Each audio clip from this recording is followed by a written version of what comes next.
Welcome to the PDB Situation Report. I'm Mike Baker, your eyes and ears on the world stage.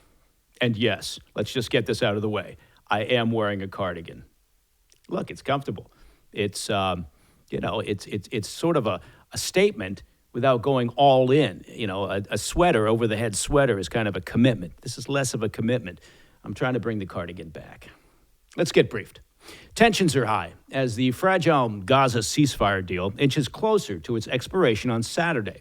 With no agreement yet on the fate of the remaining hostages, will Israel and Hamas return to the negotiating table, or is another round of war imminent?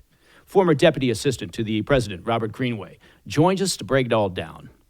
Later in the show, President Trump is pushing to expand energy exploration and production to secure America's energy independence. But what does this mean for the country's national security? Well, Daniel Turner, Executive Director of Power of the Future, he'll join us to discuss. But first, today's Situation Report Spotlight. The fragile Gaza ceasefire deal.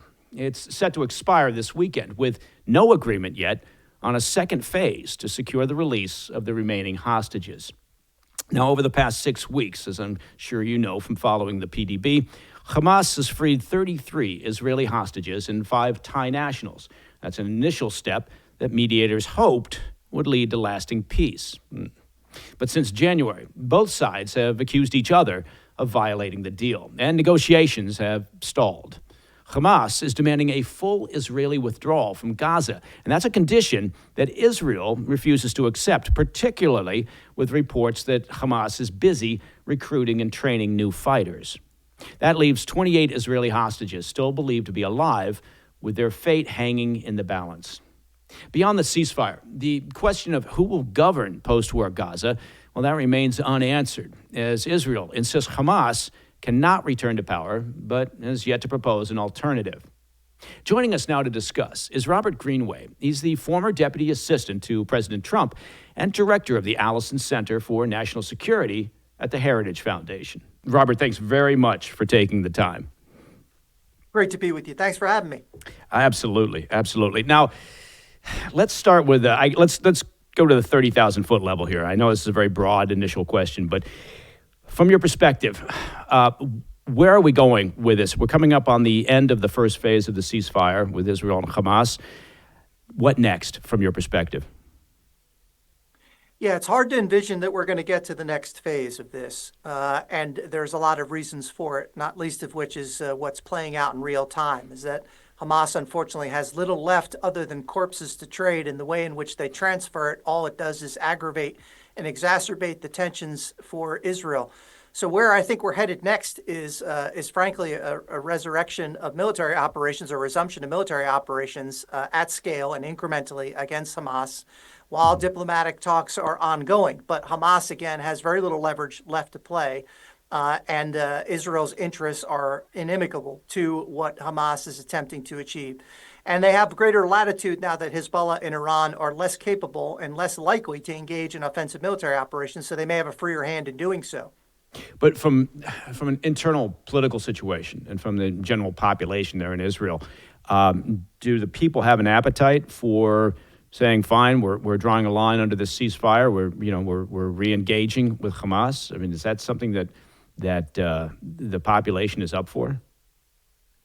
So it splits a near fine line, right? Everyone in Israel wants a return of the hostages and or the remains. No one wants to see terrorists released and traded, but they accept the price necessary to pay. But the tolerance is drawing very, very close to almost no support to sustain it, especially when Hamas continues to drib the remains of hostages out and violate terms of the ceasefire agreement, and then publicly advertise they're resurrecting their military capability.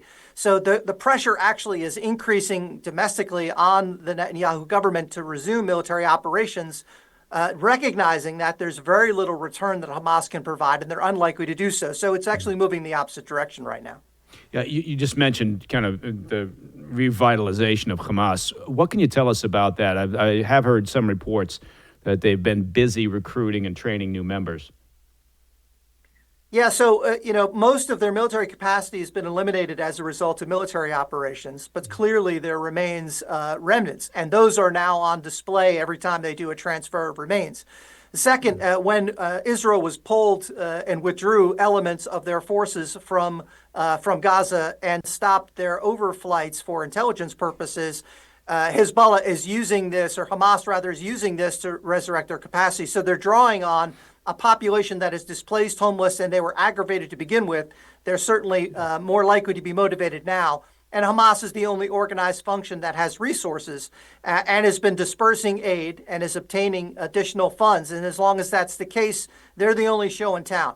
So they are resurrecting their capacity. It'll take time to do so. But this all, of course, comes under the clock. And the Netanyahu government knows that time is not on its side. And so long as Hamas only has remains to offer and will do so in an episodic fashion, the pressure is going to continue to increase for Israel to take care of it. And the support they're getting from Washington under the Trump administration just makes it easier for them to do so. Yeah, it does seem unlikely if the terms of the second phase of the ceasefire were in part a full withdrawal of Israeli forces from Gaza. Given the notion, or the reports anyway, that Hamas is busy trying to recruit new fighters, training new fighters, it would seem unlikely that the IDF would pull out entirely, knowing that this cancer is still existing. 100%. And not only do I expect there'll be no complete withdrawal, I don't suspect that they'll give up the Philadelphia corridor, which divides Gaza from the Egyptian border. Mm-hmm. And for context, this is where the infrastructure to provide a chief amount of the external support of arms, munitions, and rockets has historically come from. It's very unlikely that they're going to do so. That is essentially the second phase, and no one really anticipated we ever get to that in any case. So I suspect that not only will we not, I think in short order I would expect a reversal. Yeah. If you could talk to me about that a little bit. If the Philadelphia corridor, right, as a weapons transfer route has been essentially shut down, then how do they rearm? Well, it's complicated. In theory, they could do it from the maritime domain. It's a little more complicated. It's more challenging to do so, but it is also not unprecedented. Mm-hmm. Beyond that, they'd have to reuse the materials that are already present. And so it's not a winning proposition. It's also why they want a stop to the intelligence overflight. It's also why they want a complete withdrawal, and they want to resume and restore Hamas control over the Philadelphia corridor. And again, Israel is unlikely to do so, and I don't think that they will. Okay, so I hate to sound cynical, because everybody wants, under the right terms, everybody wants the fighting to stop, the terrible situation for the Palestinian civilians to end, for an opportunity to rebuild. Everybody in general terms, they want that, right? And you bring some stability there.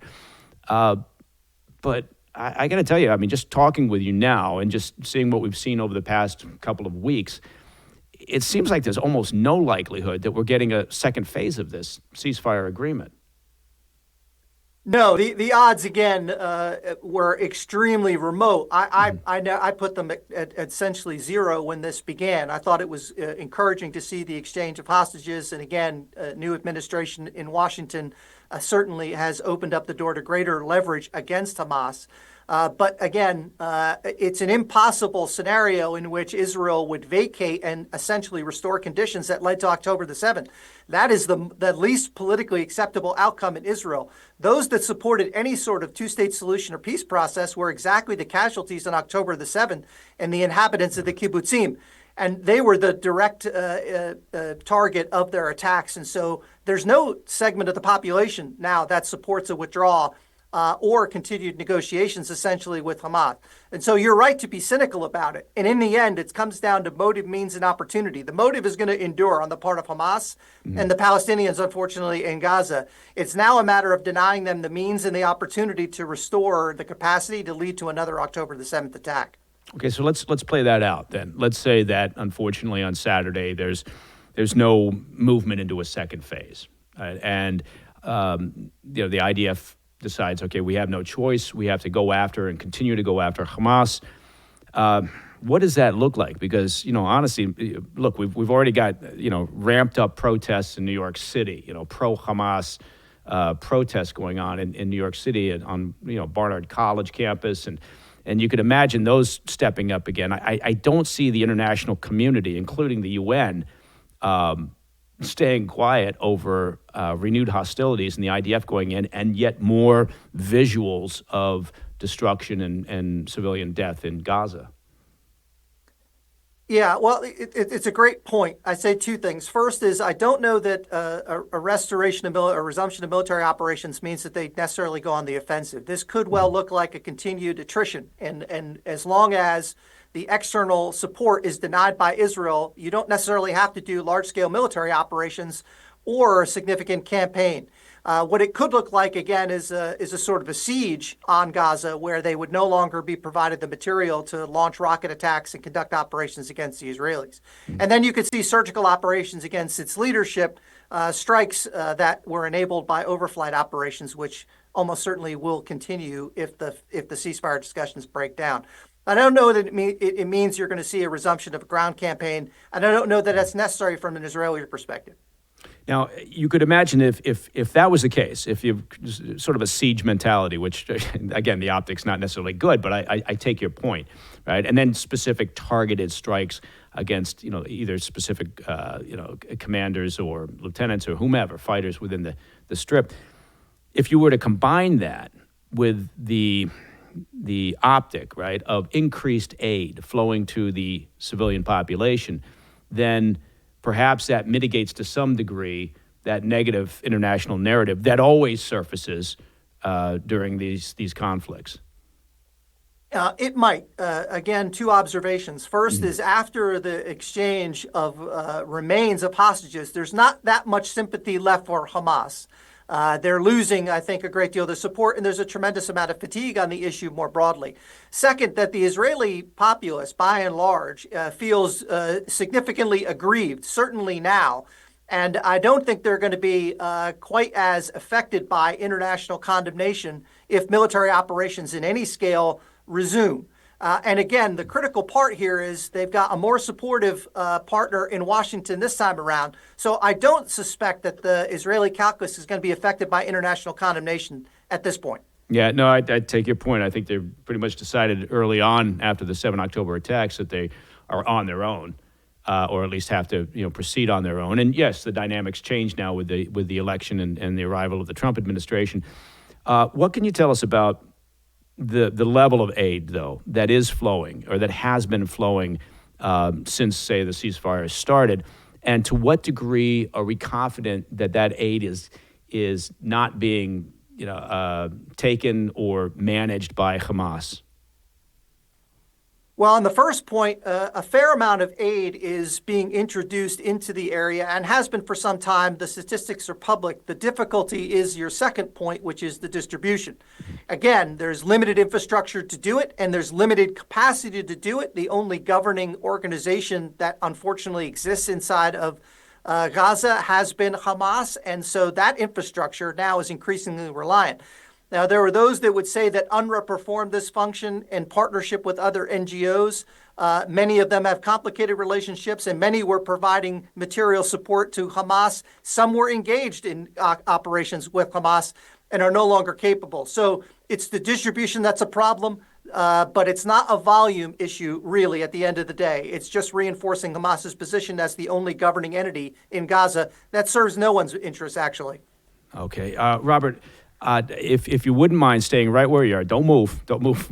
We got to take a quick break, and then we'll be back with more from Robert Greenway. We'll be continuing about Gaza, but I also want to talk with Robert about Ukraine. But we have to take a quick break. We'll be right back with more of the Situation Report. Hey, we've all been there, right? Tossing, turning, struggling to get quality sleep. You know what I'm talking about.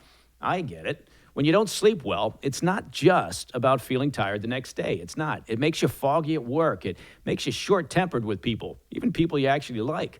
And it kills your energy. I've been there, and I needed something that actually worked.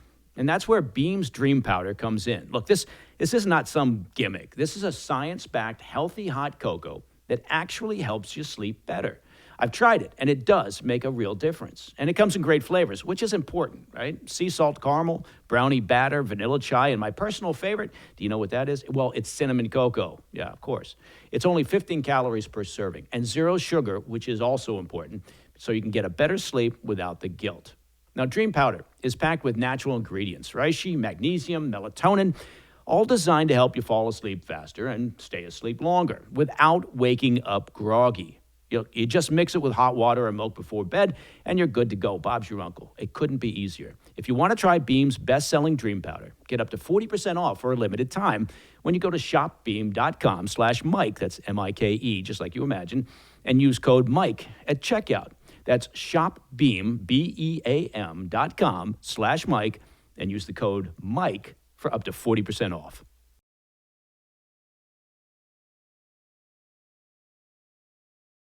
Welcome back to the Situation Report.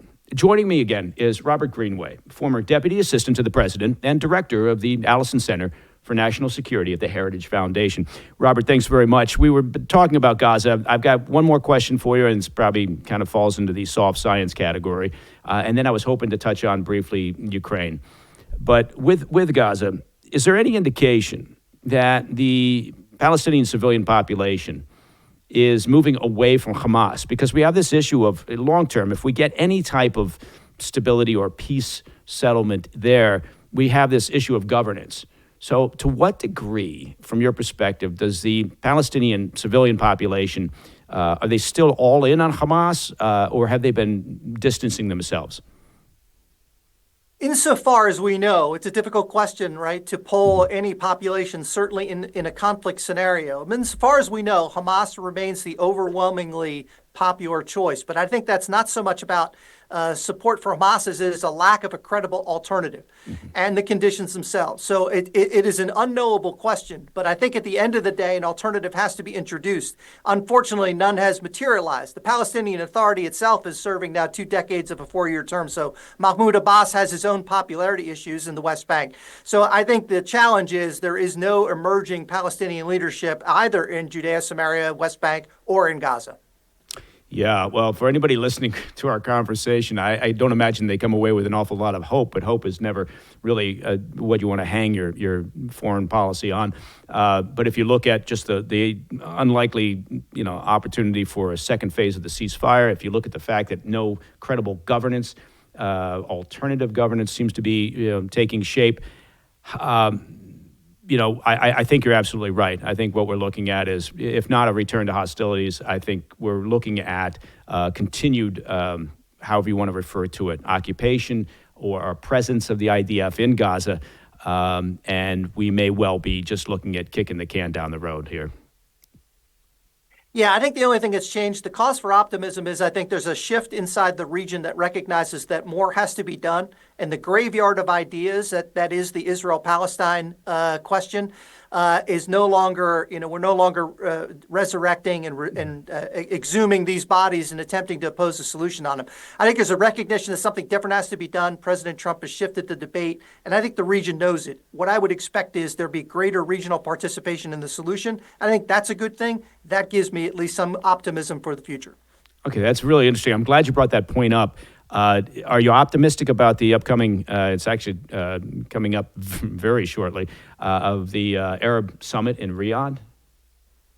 I think that's a part of it. I would expect, too, there'll be high-level engagement with the Trump administration, perhaps at a state level in the near term, and I think all that is good. I think at the next summit, they're going to discuss what options are available. They're committed to a solution. They have a couple of questions. But again, I think we're in a different place. The negotiation has shifted. We're not looking at resurrecting old ideas that haven't worked and aren't likely to. And I think now we're looking at new ideas that might. That's a good thing.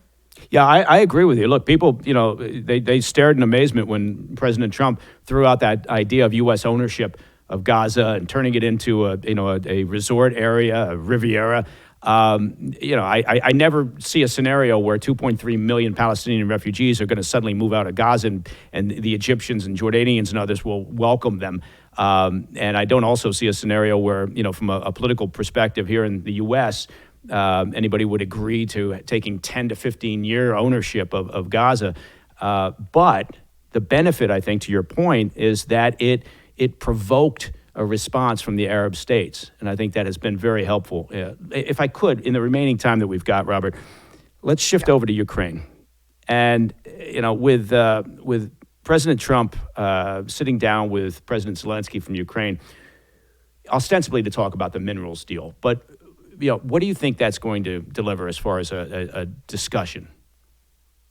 I think four important things have been initiated by the current administration.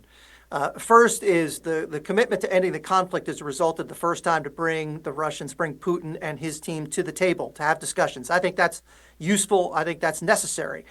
Second, he's reached out to all parties, and I think on the European side of it, including Zelensky, who has just arrived, I think, at Joint Base Andrews while we're speaking. That's also, I think, a good and necessary thing.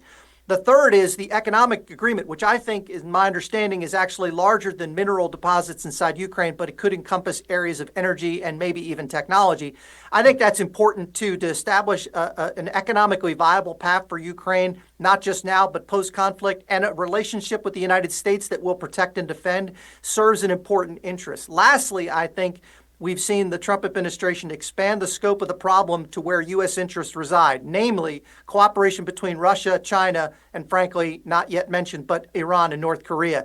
All of that are grave threats to U.S. interests. All of that are part of the conversation and negotiation, and again, have to be from a U.S. perspective. So I think it's early to see which form it's going to take, but I think so far, at least we're seeing movement toward peace, which before, of course, after 3 long years, we've seen none of.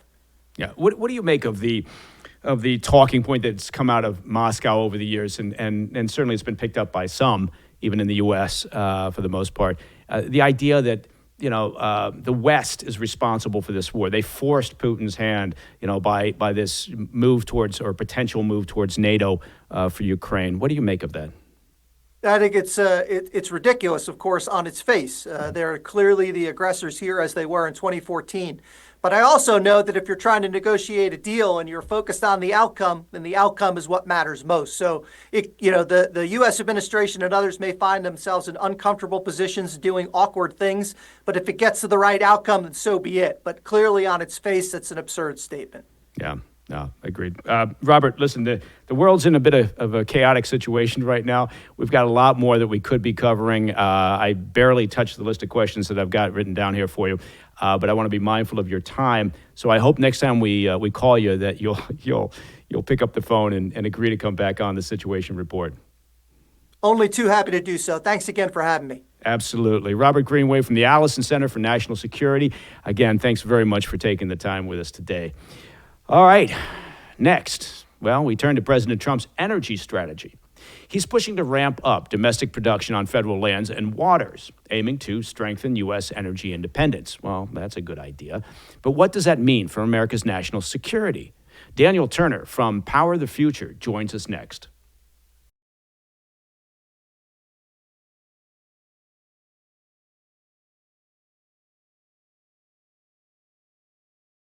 Welcome back to the PDB Situation Report. Energy policy, it's not just about gas prices, right? It's about national security. That makes sense. The ability to produce and control our own energy supply means fewer dependencies, fewer vulnerabilities, and a stronger position on the world stage. Now, one of President Trump's first moves back in office, it was a major push to ramp up domestic U.S. energy production. He's calling it a matter of national interest, and he's not wrong, arguing that unleashing America's natural resources isn't just about economic growth, but it's about military strength and global security. His executive order lays it out plainly. Energy independence means less reliance on foreign powers and more leverage in global conflicts. Now, that's a sharp contrast to the last administration's approach, which saw the U.S. scaling back drilling and turning to imports, even from adversaries. Trump says this shift will bring prosperity back to American workers. But beyond the economy, what does this mean for America's standing in the world, and how does it position America in the world of fossil fuels versus clean energy? Well, joining us now is Daniel Turner. He's the executive director of Power the Future. Daniel, thanks very much for being here today on the Situation Report. Great to be with you. Thank you. Absolutely. Listen, let's start with a very broad question here. What's your perspective on on where we're going with the energy policy. Are you pleased with what you've heard so far? And what do you expect in terms of pushback from the other side politically? The other side, that's all they know how to do is push back. They hate the energy industry.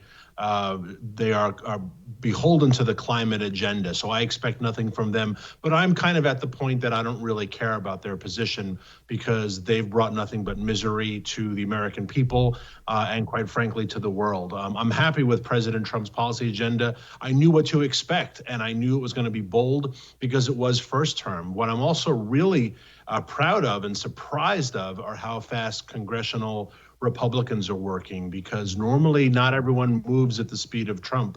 Just today, the Senate finally, I shouldn't even say finally, we're only a couple weeks into the session, but today the Senate repealed Joe Biden's tax on natural gas. Why are we taxing natural gas? Because he hates the industry and he wanted more money. That's why. So there's a lot of positive momentum. It's going to take a while to kick in, right? You're not going to feel it in your pocketbook tomorrow, but we are headed in a really, really bright direction.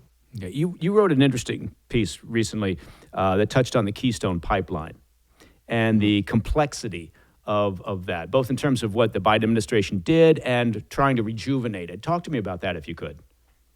Yeah, it's great to see the president support this pipeline again, and it's ridiculous that it was ever made a political football.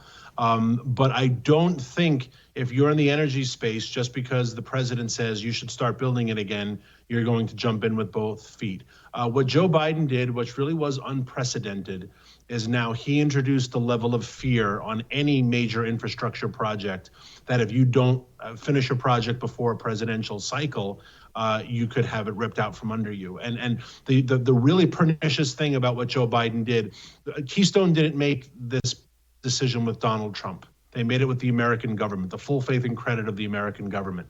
And now the private sector is worried. So imagine someone does restart the pipeline, right? Think of the billions of dollars that it will take in financing. Think of how much work it is to get 1,200 miles of pipeline constructed and moved into place and personnel. But now it's 2028 and Gavin Newsom is running for president, and all he does is say, and when I'm elected, I am going to shut down that pipeline. Well, there's your investment. Right? I can't. You know what? I can't believe, Daniel, that you think Gavin Newsom has presidential ambitions. I just don't. That doesn't make any sense at all. You don't think he has his eye on the Oval Office? He's had his eye on the Oval Office since he was 12 years old. Totally parenthetic. He just announced he's starting a podcast and he wants to talk to the other side. I assume I'm going to throw my hat out. I'm going to say I would love to come on your podcast and talk about climate issues and fires in California, et cetera. But close that parentheses. But going back to Keystone, this is what Joe Biden did. Who's going to invest multi-billion dollars in a huge infrastructure project if the next guy is going to rip it out from under you? Yeah. And how difficult is it because we have to roll back some regulatory, policies from previous administration? How difficult is that process? Pretty easy, especially when it comes to Keystone. The reason why Keystone was tricky is because it crosses an international border. And to get a little nerdy on you for a second, the only reason why the president is involved in that is because 100 and God knows how many years ago, when the very first telegraph wires arrived from Europe and they got to New York, and someone said, are we just allowed to bring these on shore, right? Like, what do we need permission? And no one knew what to do. And someone said, ask the State Department. It's from England, maybe the State Department. So every time you hear Keystone and they say, well, the State Department gave permission, for some reason, they gave that authority to the State Department. An easy way to solve this, Congress should take it back. Why is the State Department making decisions on pipelines? It shouldn't. That should be a congressional decision. So there are fixes, but my point is we need a fix before any private sector company invests billions in this project. Yeah. By the way, I don't mind you getting nerdy on me. Look, I don't know if you noticed, but I'm wearing a cardigan. So, it looks like I just came from the chess club meeting. Sorry, I digress, don't I? Okay, let's switch gears just slightly. We're still talking about energy. Talk to me about nuclear power in the country and where you expect that to go. we've definitely got the administration in supportive of it, and Energy Secretary Wright actually started in the nuclear space. He knows the nuclear space very, very well, and President Trump's talked about it. When you look especially at remote communities, I had a recent conversation with the governor of Alaska on this. To build infrastructure to get coal or natural gas, that's almost impossible. But you can build a self-sustaining, self-contained small micronuclear plant and bring power to rural communities. The problem, though, is, again, can you get it built before the next presidential cycle? And that's why you're going to have this same level of fear. Nuclear, for some reason, scares people. It shouldn't. Well, the question is, I'm asking you this question. Can we get it built before the next presidential cycle? Yeah, small micro nukes, I think you can get done in around 3.5 years. Yeah, and it's going to be really pushing to make that happen. But there's no reason why we should have this level of fear. We have so many raw materials. We have the uranium for nuclear in Alaska. We have so many raw materials in this country that energy should be an afterthought. Electricity bills should almost be free. And I don't mean that in a socialist way, like a Bernie Sanders healthcare way. I mean, it should be so abundant and inexpensive that your utility bills, like our grandparents back in the day, never worried about the utility bill. It's only recently it's become expensive, and that's because of these communist green policies. Oh, yeah. Well, I mean, I guess to your point about the uranium, one of the problems that we've had for quite some time, right? I mean, not just with the Biden administration, but going back a number of years, is we've got abundant, right, mineral resources in the U.S., but the problem is trying to get them out of the ground, trying to get approval, and then that process, the mining industry, has basically been just constantly on the back foot because it just takes forever to try to get approval if you can even get it. Exactly. And I think the energy emergency that President declared will hopefully thwart a lot of these efforts by these radical green groups, a lot of whom are funded by foreign agents, right? Because if you want to open Pebble Mine in Alaska, which is a huge copper deposit, or Twin Metals in Minnesota, another huge copper deposit. Well, if you have copper mines that are run by 9-year-old girls and slave labor, right, you're making really good margins. Do I want to compete? Right? Do I want a copper mine? Do I want to lower the price of copper worldwide as a commodity? Hell no. So it's easiest to fund green groups to scare the crap out of people about climate change when all you're doing is just protecting your overseas investment. Tom Steyer, who ran for president on this platform, we're going to stop fossil fuels, is one of the largest investors in overseas mining. So he's fine with a 9-year-old child in Indonesia, but he will be damned if a man in West Virginia mine coal. Yeah, no, I'm glad you raised it. Look, I've seen some mining operations overseas, and they are extremely nasty, right? And it's a tough business wherever you're doing it, but nobody does it in a cleaner or more environmentally protected way than we do it in the U.S., right? And again, okay, that doesn't take away from the fact that it's mining. It's got some drawbacks. But so I take your point, and I think also one of the interesting aspects of this is the foreign influence, right, on mining in the U.S. And not to get nerdy on you, Daniel, but I'm about to. But, as an example, the Chinese regime, right, this is in their best interest. So what they've identified over the years is that they may not be able to shift federal policy in the U.S., but if they go after, in an indirect way, through what appear to be grassroots operations, right, some community organization that's targeting phosphate mining in Florida, whatever it may be. And then they can influence local and state policies, right? And if they say, okay, no, we're going to, because they believe it's community driven, right? Rather than there's influence from overseas, from, countries that don't have our interests at stake, then, they can impact this. Next thing you know, the State House in a particular location is saying, no, we're not going to authorize this mining. That benefits who? The Chinese regime. Yeah, exactly. It's such a great point. And we've done a number of congressional studies or studies for Congress that we bring to legislators that I knock on doors and try to get them to pay attention. China controls 95% of the rare earth and metals and minerals industry worldwide. Now, they operate in Chile, they operate in sub-Saharan Africa, but they are mines owned and operated by the communist Chinese. And so we say, let's be green, let's build solar panels. Well, the solar panels are made in communist China with those raw materials, and somehow that's considered green. I don't know why the Chinese can burn coal to make solar panels, panels, but we can't burn coal to make electricity. And so China absolutely pushes this agenda. You see them at the World Economic Forum. You see them at these climate conferences saying, we applaud the Paris Accord. We applaud people caring about the climate. Of course they do. They're making a boatload of money off of the West being petrified of climate change. Yeah, absolutely. And every week opening up a new coal plant. Daniel, if you'll stay right there, right? We have to take a quick break. Don't go anywhere. And we'll be back with Daniel Turner here on the Situation Report. Stick around.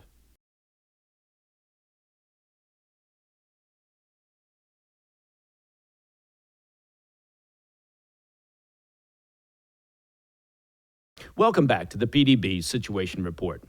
Joining me again is Daniel Turner. He's the founder and executive director of Power the Future. Daniel, thanks very much for sticking around. Appreciate it. Yeah, you got it. Excellent. Listen, let's talk just briefly. Are you seeing any shift in the positioning of oil and gas companies? And by that, I mean, look, for the past number of years, they've gone sort of all in on clean energy, oftentimes to the detriment of the health and welfare of the company itself, right? Are you seeing any changes in that sort of direction? Well, BP made a big announcement yesterday that they were investing less of their resources into renewables, and they were doubling down on BP petroleum, right? They were going back to drilling, and of course they are, because the renewables, as soon as the money dries up, the subsidies from the government, the renewables are absolutely valueless. They don't work. They're terribly expensive. They break down. They're hard to maintain. They're made in communist China with slave labor. Outside of that, they're great, right? Outside of that, they're a wonderful thing. So yeah, I think, and especially with this administration, look, this is an industry that would like to work on volume and be left alone. And in the first Trump administration, when they were allowed to operate, what did the oil and gas industry, especially here in America, what did it do? It produced more for less for a greater number of people at a lower price point. It lowered emissions, and I think the emissions games are all lies, but I'll just play their game because that's the metric we have to go by. But it lowered emissions. Right? It was only until Joe Biden came into power that we started hearing these accusations of price gouging and profiteering and greed. How come the big oil guy in his first term, you never heard of accusations of that? And that's because the industry wants to operate on volume. And if they're able to have permitting and access, if they're able to drill, they're going to do more of it, and you're going to have more oil and gas and at lower price points. And then all of your goods and services are going to become less expensive as well. It's a proven formula. We've done it once before. So I think the industry itself will get on board, even if they've got a couple of crazy board members who they put on to appease Greta Thunberg, right, who are going to say, what about the climate?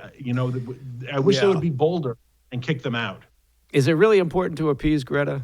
I don't know. Yes, because she'll bring her crazy minions and they'll throw bricks at your office all the time. Wait a minute. Wait. Daniel, Greta's got minions? See, I didn't realize the situation had gotten that dangerous. The best thing about the current state of disaster of the left in general is that climate change is no longer the cool thing. And granted, it's winter, right? No one lays down in traffic in the cold. Right. So they'll come back when it gets hot. But right now, all the momentum, all the enthusiasm is either protecting government bureaucrats or hating on Israel. And that's where all the crazies are. So maybe if they're all doing their other nonsense, the oil and gas industry and the coal industry can start thriving again. It's really hard to figure out where you stand on all of this because you keep mincing words. But let's, So where does that leave clean energy, though? I mean, from your perspective, it plays a role, but what type of role in sort of that, let's do everything concept? Yeah, I don't believe in that. I don't believe in all of the above. I think phrases like clean and green are made up, and the people who want to push their product invented the phraseology and asked us to start speaking their language. I don't support all of the above because all of the above doesn't work. And this is where I have a lot of argument with like elected leaders, and they'll say, well, if you look right now, 30% of our electricity comes from renewables. I'm like, well, right now, because the wind is blowing, but what happens tomorrow? Right? Is the wind going to blow? You can't predict that. Is the sun going to shine? You can't predict that. And because we can't predict it, and you cannot prepare for it as a commodity, the prices are unstable. And we have felt that nationwide. Electricity prices, utility prices are up 30%. In Europe, they're up 1,000% over the last couple of years. Now, they have capped them for consumers, but the government's just paying the difference. They're paying $1,000, €1,000 per megawatt hour in Europe. Now, they capped it at 300. But it's absurd. Why? Because they're all in on renewable. And there's never, no matter how many wind turbines you build, if the wind doesn't blow, they are useless. And so why would I ever support an energy policy that says, let's get more of the variable in our life? Part of being a good business or anything is getting rid of variables. And wind and solar are crappy, awful, made with slave labor, foreign, unreliable, intermittent. I would rip them out of every all across the country. I would get rid of them. Again, I just can't figure out where you stand on an issue. But let's look at if we could mining just for a second. Now, we talked about it briefly in the previous segment, but some big news in mining, at least in the U.S., was this discovery. I guess it's been known for some time, of the lithium deposits in Arkansas. You look at that, you look at the criticality of lithium as a mineral for batteries, for instance. And, to what degree do you imagine that we'll be able to push back regulatory policies on mining and take advantage of a find like that? It's huge, and it really is a game changer. And these are the raw materials that we need for the technologies that we're using. And unless we're willing to alter our lifestyle and give up our smartphones and our smart TVs, we're going to need more lithium. And wouldn't you rather get it from America that will have a nod to the environment? I mean, I'm talking to you from my sheep farm in rural Virginia. I am an environmentalist. I live, in nature. I'm a farmer. Where do we protect the earth and the land and the water better? In America. We want the American jobs and not 4-year-old children in the Congo mining our lithium. But what's going to happen is that, and this is the way the left operates, the environmental left, as soon as they start getting the permits, they are going to find a short-haired grouse that is on the endangered list. They're going to find a native tribe that they will find a reason to try to shut this down. And this is all paid for activism for nefarious purposes, and they have to be defeated, and that's what we try to do at Power the Future.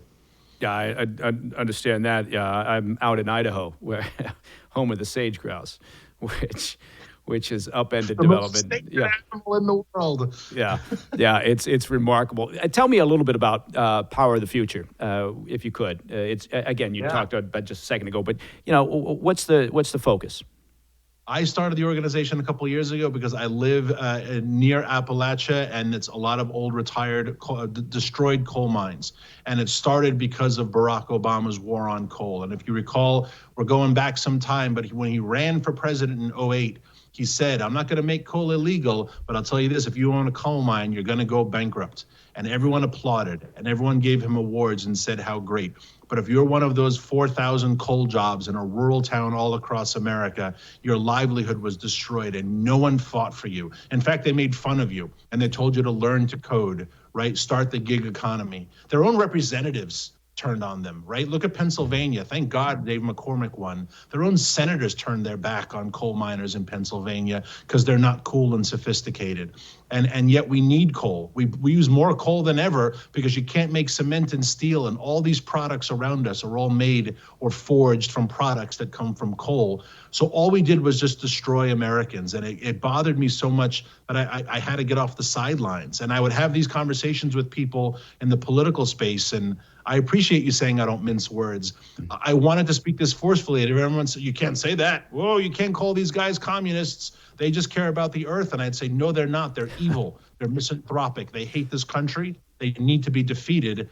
I got tired of being told what I cannot say, so I started my own organization to say the factual things about this space and to protect those, be a voice for those rural Americans across the country whose lives have been destroyed by a climate lie.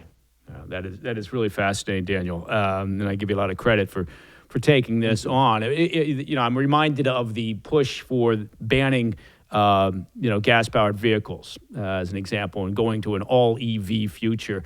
and somehow the power grid was going to be able to support that, and somehow people imagined that, I don't know, that power didn't come from a coal plant or, other sources other than just a wind farm somewhere.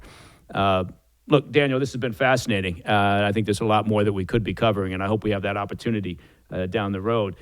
Daniel Turner, Executive Director of Power the Future. Listen, thank you again very much for joining us here on the Situation Report. Thank you. Anytime. I appreciate being on. Excellent. Thank you, man. Well, that is all the time we have for this week's PDB Situation Report. Now, look, if you have any questions or you have any comments, or maybe you've got a humorous anecdote or a joke and you'd like to share it, well, just reach out to me at pdb@thefirsttv.com. I've told you this before, and I mean it. The highlight of every week here at PDB headquarters, and I happen to be at the secret compound right now, is when Carl the mailman drops off another sack of your postcards, your emails, your faxes, your telegrams, your candygrams. And every month, our amazing team, including the above-average interns, select a bunch of your questions, and we produce one of our critically acclaimed Ask Me Anything episodes. So keep those cards and letters coming, folks. Finally, to listen to the podcast of the show ad-free, well, you probably know what to do. Become a premium member of the President's Daily Brief by visiting pdbpremium.com. I'm Mike Baker, and until next time, well, you know the drill. Stay informed, stay safe, stay cool.